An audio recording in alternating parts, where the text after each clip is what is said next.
We're very excited to host everybody here for a very special guest, Congresswoman Bass. I'm going to introduce our class president for the inaugural PA program class of 2018.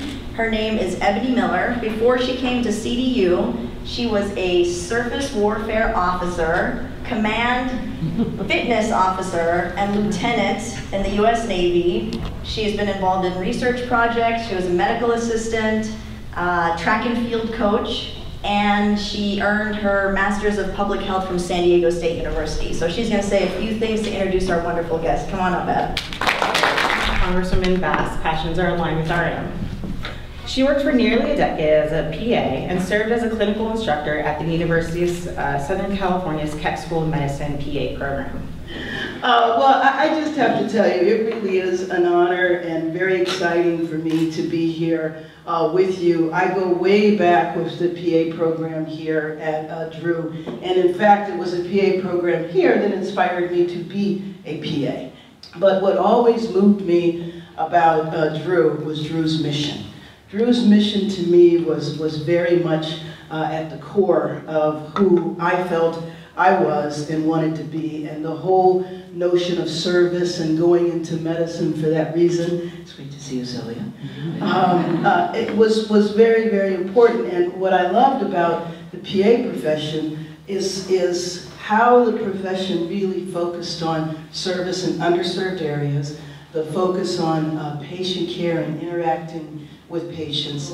When I started Community Coalition, I tried to keep up my PA license, and so I would go and I would moonlight, and then it just evolved where I could no longer maintain, the profession. So it was interesting because, again, I didn't plan to leave the profession. I also never planned to run for office and never thought that that would be something that I would do. But what happened was it was just that I evolved into it. So after working in the community and building the organization and fighting the good fights, it was after the civil unrest, which is going to be 25 years next year.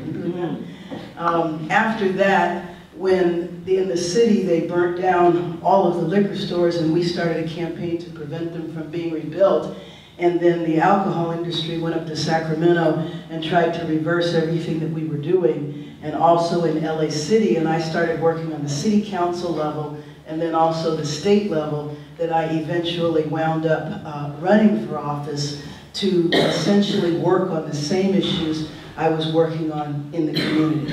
So working on the whole child welfare system, criminal justice reform, were issues that to me were part of the root causes as to why we had the violence in the community to begin with. If you look at the social and economic conditions, if you look at health from a broad public health perspective, you understand that you really need a comprehensive solution to address these problems. And so that's why I eventually ran for office. And then going to Washington, D.C., and the same thing, working on the same issues there, working on criminal justice reform, child welfare. But what I enjoyed about being in Sacramento and D.C. is that I still get to work for the PA profession, but in an entirely different way. The big thing for me with you is tuition and wishing to expand the public health service so that you could, make a commitment to serve in an underserved area and get your tuition forgiven, reduced, or something. So it's my hope that I will be able to work on that at some point in time. And then also expanding, PA utilization and PAs being able to bill differently. All of those things to me are ways that, given the Affordable Care Act, the PA profession should be able to expand dramatically. And so it's my hope while I'm in Congress that I will be able to do that. So let me just,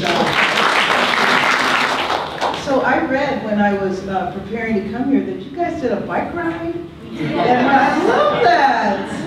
I love that. I think that's, aside from the fact that I'm a big bike rider, but I ride at the beach.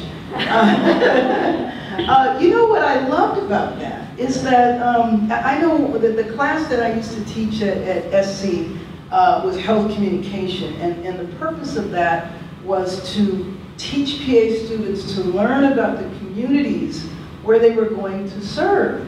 Because one of the things that is frustrating is that if you don't know where you are, then when you're talking to patients, I mean, it's great for you to say, ooh, take this 1,500 calorie diet and eat fresh fruits and vegetables, and you haven't looked around to find out there aren't fresh fruits and vegetables out there, and how am I supposed to, adhere to this 1,500 calorie diet? And so the idea that you guys did that and you learned about the community, I just thought that was just great. That was just a great idea. So you mentioned how working as a PA, you would get so wrapped up in your patients and their care and what they had going on back home. Now that you've had a chance to work as a congresswoman and you sort of get to see another side of healthcare, like a political aspect, and you get to see how healthcare is ran in different countries and different areas of the United States, what advice or what experiences do you think would have changed your view in your patient interaction?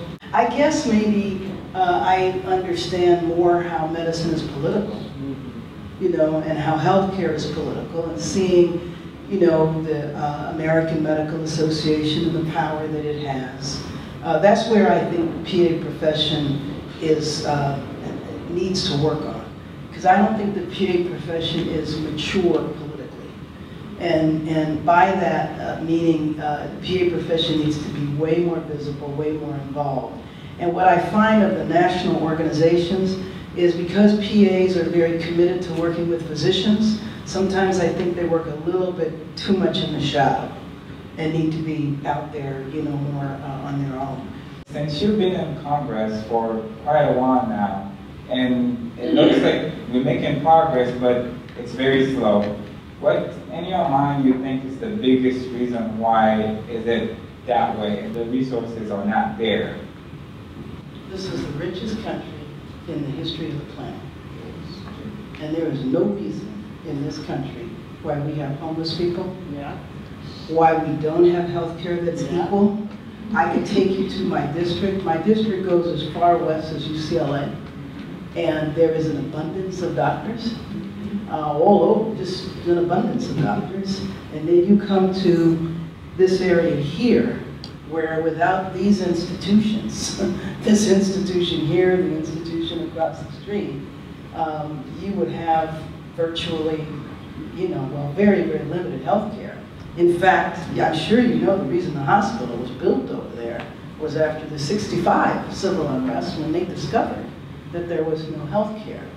I mean, if you want to get real about it, we can talk about institutional racism, we can talk about the history of the United States that has never made a commitment to full equality, period. And the sad thing about it, and the good thing about it is, that there's no reason for that. The good thing is that we do have the resources. So folks like me, I made a commitment at a young age that I was going to spend my life fighting for social and economic justice. I've done it in a variety of different ways. This is the latest iteration. It took 100 years to build the African American Museum. Now, this country has not even come to grips with its own history, with what it did for 200 years enslaving people. So we finally have a museum. The Congress approved the museum 86 years ago. The museum opened last month. Talk about slow. It is very frustrating to me to be in Congress and to know that one of the things that holds us back is the partisanship that happens there. There's a lot of organizations that are trying to advocate for community and growth in health, but do you think that it's going to be attainable if they continue to work individually? But most of the groups that call themselves activists or social justice or civil rights groups actually do work together a lot, but they do focus on different issues. When I came here, I was appalled about the lack of grocery stores and fresh produce available to people in these communities, and there were 8 liquor stores for every square mile and 1 grocery store for every 10 square miles. So what are your actions moving forward to continue to fight this large number of liquor stores and bring more grocery stores and more fresh produce to this community? Mayor Bradley spent 25 years getting a grocery store built in South LA, remember that? And the first grocery store that opened up was by the Baldwin Hills Mall. And you know what was shocking? People bought food. So it became like the #1 grocery store in the region. It's still a really big issue, and a lot of people do still work on it, but it's getting the private businesses to agree to come to the area. You know, what we did when I was at Community Coalition, we did a whole campaign around getting grocery stores and also fighting Ralph's to improve their food. So we sent our members into the Ralph's with the disposable cameras, and they took pictures of discounted meat and stuff. Now, why was the meat discounted? You know, the meat was discounted because it was old. And then we blew up the pictures because the meat was like this colored and stuff. And we blew up the pictures, and then we picketed the store. And then that, because we were trying to meet with the store management, they wouldn't meet with us, but after we did that with the press conference, you know, we met with them, and they improved the quality of food for a while. But it really is, again, and it's an example of the lack of a systemic commitment in our country to have, you know, equal quality and standards of life in different communities. So it's an ongoing fight. It's one that I continue to wage. But what I'm happy about is that there's a lot of organizations now that take up that fight. Since this community is lack of resource, we need a lot of resource. Is there any way that you can help us? So, how do I look for existing money and reprogram it that doesn't require legislation? Congresswoman Bass, I know that sadly you can only be with us until 10 o'clock, so I just want to have Ebony come back up. We have a little gift to present to you. Oh, thank you. Thank you.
I'm so happy that the program is back, the program is strong, and anything that I can do to help you, know that I am there, and I hope the next time I see you, it'll be in Washington, D.C.